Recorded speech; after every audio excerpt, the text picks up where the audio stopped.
I represent that comment. Look back in the day. Resemble that Good comment. evening, everyone. I'm going to call to order the Audit and Finance Committee meeting for July 31st, 2025. And I'll start with council first taking attendance. Sure, Madam Chairman. Ms. Willingham? Present. Reedy? Here. Alex? Present. Misso? Demalowitz? Yep. Grayjoy? Here. Zakakis? Yes. Bergdorf? Here. And Grant? Here. You have a quorum. We're going to move right ahead. First item is approve the previous meeting minutes. Motion. Okay, I got a motion from Mr. Demolovich. I got a second from Mr. Reedy. All those in favor?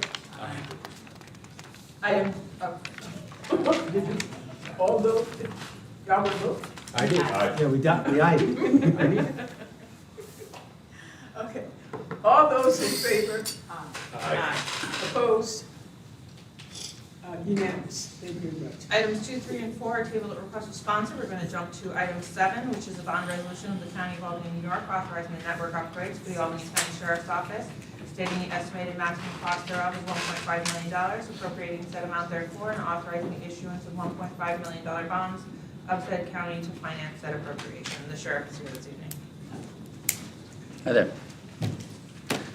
That's exactly what it is. It's asking for the issuance of the 1.5 million bonds for our network, strengthen our security, and make our system a little bit more robust. Okay. Motion to move. Second. Okay, I got a motion from Mr. Demolovich. I got a second from Mr. Kakis. All those in favor? Aye. Opposed? Unanimous. Thank you. Item 8 is a bond resolution of the County of Albany, New York, authorizing facility upgrades for the Albany County Sheriff's Office, stating the estimated maximum cost thereof is $489,000, appropriating said amount therefore, and authorizing the issuance of $489,000 bonds of said county to finance said appropriation. Madam Chairwoman, this is 489 that we put in for last year, specifically for our facilities, but more so for St. Rose. It was going to make alterations or modifications to outfit our headquarters office, which eventually will be moving from the county courthouse up into the campus.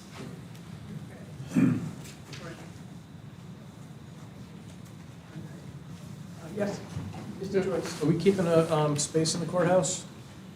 We will not have any sheriff's office presence in the county courthouse other than our security positions, our deputies doing court security.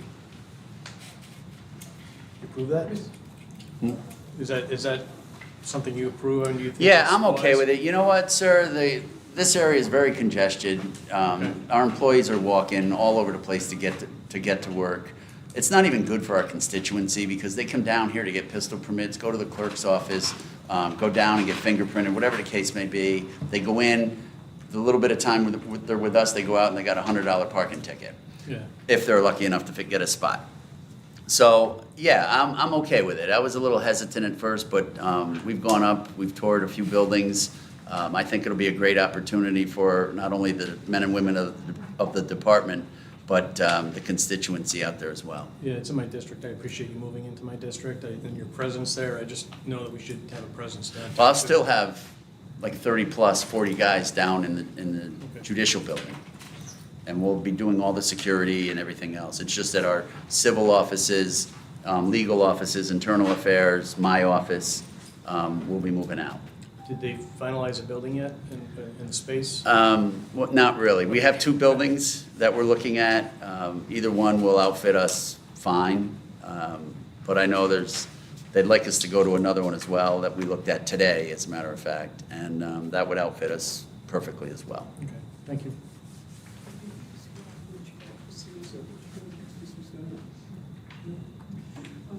Sheriff, you got a question? Yes. Okay, go ahead, Gary. Yeah. No, go ahead. Thank you. So Sheriff, we're looking forward to the increased patrols in the neighborhood. So how soon can we expect that to happen? You guys moving in? We need to lock down. Look I've got a mover ready. I've got fiber ready.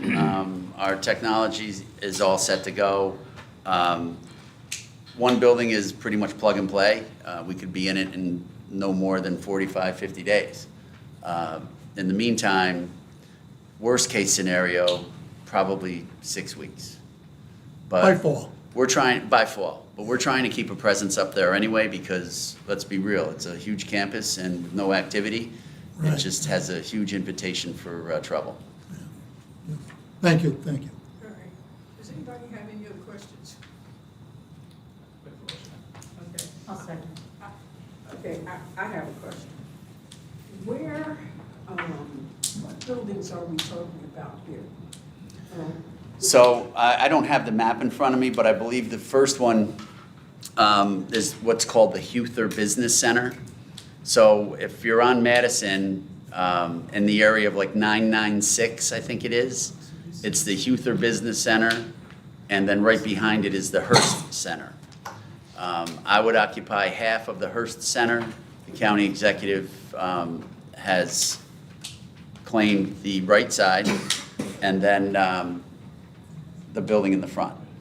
The other option popped up today that we were asked to look at was St. Joseph's Hall, which if we were to go into that building, we could probably be in that building in less than 30 It's days. huge, that building. It is big. Okay. I have a motion from Mr. Reed and a second from Ms. Lepakis. All those in favor? Aye. Opposed? Unanimous. Thank you very much. Thank you all. Have a great night. Be safe. you, Sheriff. Stay dry. Item 9 is authorizing the listing of various parcels of real property for public sale pursuant to Section 360-40 of the Albany County Code. Commissioner Riley is here this evening. Or Pat Curran and Jeff Neal. Good evening, members. Pat Kern from the County Exec's Office. So this request is to seek approval for the disposition of tax foreclosed parcels that are county-owned. So there is currently an RFP for online auctioneering that is pending. However, in order to expedite the transfer of these parcels, once that is in place, the Department of Management and Budget and the County Exec's Office requests authorization to list these foreclosed parcels on the attached listing for public sale on the county website.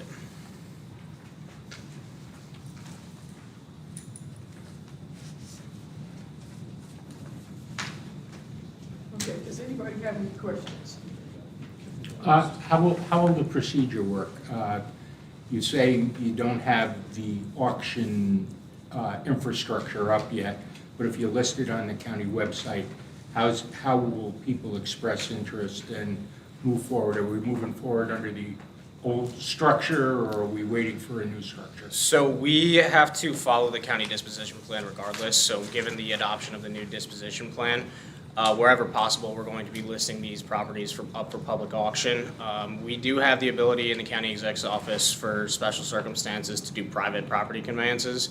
However, for the most part going forward, most of these properties that have been deemed of no particular county use, we'll just put them up for auction, and then individuals who are interested can look up those properties or any other properties on the county website through that listings page. Okay, so you're not waiting for a new No, I mean, we're still, technological architecture? no, we're still doing some property conveyances, on a Okay. case-by-case That's just basis. trying to figure out Sure. what the transition rules are. Yes, Mr. DeMond. Yes, thank you. Where on the county website specifically you talking about to find these projects? It'll be on the finance webpage. Finance page? So we've had the sealed bids running through the county's Division of Finance webpage for 20 years. So people are used to going there. The site is still, we just have to reactivate it. So that process is set up. So you're going to reactivate the old, your old ways? Yeah, the same way, well, the sealed bids have been going on. We haven't run a county auction since 2014, so the sealed bids. That's when we created the authority? Yeah, yeah. So in the sealed bids, we used for the things that were contaminated properties or things people had concerns about that were, special conditions, that we set a criteria inside it and said, if you're bidding on this property, you need to know X, Y, and Z about it. If it's a dry cleaner or a gas station. So we'll just utilize that for these. Most of these have been owned for in excess of a year or two, so there's some a little bit longer. So it's really just a matter of making sure that people bidding know what they're bidding on. And the sealed bid allows us to do that. Thank you. To be clear, at the person, I'm only asking because everybody is very interested in one of the properties on the list that's in my district. And none of them have ever probably bid on anything before or know how to do it, old or new. So they're gonna go to the finance page of the website, and it's gonna have a list of all the properties, these 100 properties are there, and then it'll be just instructions on how to make a bid and where the bidding is occurring and what has to be required for the bid and all that, so it'd be really simple, right? It should be very simple. Okay. Like I say, I've done this before. Yeah. I imagine with a list this large, if we put a large number of them there, we used to hold auction informational meetings here in the KO room. I assume we would do the same thing here. We would, Great. have all the information here. I've been here 25 years now, so I doubt there's a question they're gonna come up with that I can't answer. But it's good to be here and then, get the answer, the questions from them, and where we don't have the answer, we can get back to them via PDFs through the website and that sort of thing. But it's our intent to take everything related to the property, put it into a PDF and put it online.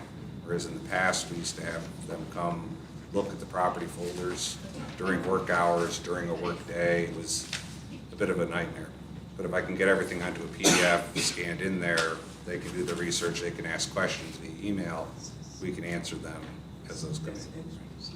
And how long of a process, how long does it take usually from posting all these things to satisfactory purchases? Is it like a, We used to leave ourselves 60 days between posting them and closing the bid.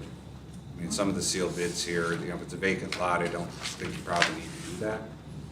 There's a bunch of these things that are, just the result of demolition, so they're not, there's no possible equity issue there. But there's some buildings that I think will be a little more complicated, and, there's a couple of properties that, just have odd conditions to them that, people are gonna have a lot of questions about. So we'll probably assume we'd feather those out so that those have a longer period of time for people to do the research. excellent, thank you. Tell them to get on it. But, you can always send them to me for questions about the tax foreclosure process. I know it's soup to nuts at this point, so. Thank you, appreciate it. Oh, yeah, my question is, how did we get to the 146? Or is there a certain year that we started with? Are these the oldest properties? That's everything in county ownership that's not already on the resolution, right? And where there were resolutions that didn't close, we pulled them together. So our SharePoint system. Yeah. Everything was in there that's county owned, that's not county use, or not pending a resolution, something that is here. We pulled those into Excel spreadsheet, put them onto this listing. Okay, I just have a quick question. Are these lots and buildings? Yes. Okay. Ms. Perko? Are there any criteria for bidding? Anybody can bid? Within Gotta be a reason, yes, certain you age, gotta be or- over the age of 18, there'll be conditions that are required. They can't go on to the county properties to inspect them unless they're over the age of 18. I assume we would require them to have done that sort of research. I think, with the sealed bid process, it's a little more easy to control because once they've submitted it, then you can look at them. It's, there's really little reason to stop them from bidding the sealed bid thing. So Okay. some kid in, Idaho wants to submit something, or power to them. Or somebody from another state that wants to buy a parcel here for $1,000 to establish residency. Right. We would look at again, the sealed bids will have conditions to them, right? So we'll disclose why these properties were foreclosed, what their current conditions are. If it's demolition, was there was there lot cleanup, was the, site cleaned? We have ERS reports, which are environmental reports, that'll tell us if there's any environmental issue there. But it would all depend on each one of those things, But I see no reason to restrict who's bidding, given that it's a sealed bid. At the auctions, and we had the Saturday auctions, we had restrictions on former owners, obviously, if they were bidding, had to bid the amount of taxes, fees, and interest. The people that were were coming from out of town or out of state had to certify that they had looked at the property folders and visited them. Right at the start of every auction, we ran through the terms and conditions of that auction, and that kind of locked all that down. I think that'll still be in place here. We use the modified terms and conditions that will meet the conditions of the new disposition plan. Mr. Rudnick has drafted those for me already. All right, if there are no other questions, I'll entertain a motion. Make the motion. Okay, that motion I'll from second. Mr. Reedy. And I got a second from Ms. Lakakis. All those in favor? Aye. Opposed? Unanimous, thank you. Item 10 is authorizing an agreement with Empire State Development regarding capital grant funding and amending the 2025 Department of Economic Development Conservation and Planning budget. Thank you. So this is a request from the county executive's office to authorize it to enter into an agreement with the Empire State Development Corporation to accept $1,610,000 in capital grant funding for support of the demolition of Central Warehouse. Yeah, and by way of a little bit of backstory here, I think, just as a refresher, I think everyone remembers, 10 million was granted to the county from ESD originally. We kicked in 3 million for the demo of the property through the ARPA funds. And then with the bids came back and the awarding of the demolition, this is the extra money from ESD to make up the difference, because the governor was gracious enough to make this demolition project a priority. Mr. Bergdorf. I read in the paper that there's an appeal that's going to be filed against the demolition. Do you have any sense as the amount of time for an appellate review? Because obviously, with that in place, unless you had some sort of summary motion to stop it, you're not going to be able to go forward. And the longer it doesn't go forward, the more labor cycles you go through, your labor is going to be more. I think everybody would have anticipated it had been done this year or last year. Now it's not. Now it's not this year. And I haven't noticed how long an appellate review takes. So have you given any thought to escalation of a budget or how to handle that? So look, I will say, just based off of everything you said, I don't like to set dates for this kind of thing, right? Because I don't want to get people's hopes up that it's going to be, I think if you asked the county executive, you would want this thing down last year, right? But, that is just the situation that we're dealing with. We're dealing with a particularly difficult company, I'll say, and we want to get this down as soon as possible, and we're doing everything in our power to get it done as soon as possible. I don't think anyone else wants this done as much as the county executive, so I don't want to give a time frame, right? But we wanted the asbestos remediation to start as soon as possible. Obviously. I guess what I'm asking is, this number, before there was an announcement of appeal, there was an announcement that the original vendor was going to hold the price. I guess I'm wondering, can that possibly be the case through the time frame of an appeal? We haven't heard any indication that that price of the demolition will increase beyond what was agreed to at this point in the Fair question. proposal. Fair answer. Any other questions? Yep. Mr. Bergdorf. Madam Chair, thank you. Does it cost us any money to maintain that property right now as it is, on an ongoing daily basis? I don't believe there's any maintenance happening. Like any security, anything, we have to keep people out of there or anything like that? From what I understand, and to be honest, I'm not an expert on sort of the day-to-day of the building. I think beyond the netting and the fencing that's up, APD and the sheriff's office are patrolling throughout the neighborhood. Beyond that, I don't believe there's any serious maintenance happening that I can. So it's not like you have to heat the place or air condition it? Well, like St. Rose has all kinds of No. operational issues. Ideally, it's slowly falling apart and it's going to make the demolition easier. That's what I hope, but I'm not a demolition It'll be expert. down by itself. Yeah. Self-constructed. Eventually, it's going to come down on its own, I suppose. All right, thanks, Ken. Yeah. Thank you, Madam Chair. Move to Central Warehouse West. Make the motion. I got a motion from Mr. Reedy. Okay, I have a second from Ms. Edwards. All those in favor? Aye. Opposed? Unanimous. Thank you, everyone. Thank you all. Now we're going to go back to number 5, local law number E for 2025, local law of the County of Albany, New York, imposing an additional 1% rate of tax on sales and uses of annual personal property of certain services and on occupancy of hotel rooms and amusement charges pursuant to Article 29 of the tax law of the state of New York. Dustin Reedy has been named prime sponsor. Thank you, council. I think you've seen this. I was passed out of the law committee last night. It's a Take any questions or comments, Mr. Bergdorf? I'll move it. Okay. I'll second. Second. All right, so I got a motion from Mr. Berger, I got a second from Mr. Katz, all those in favor? Aye. Opposed? Unanimous. Item 6 is local law number F for 2025, the local law of the County of Albany, New York, enacting a mortgage recording tax pursuant to section 253-P of the tax law of the state of New York. Justin Reedy has been named prime sponsor. The last one was moved out by the law committee last night. Seems pretty straightforward. But, Yep. Mr. Graham?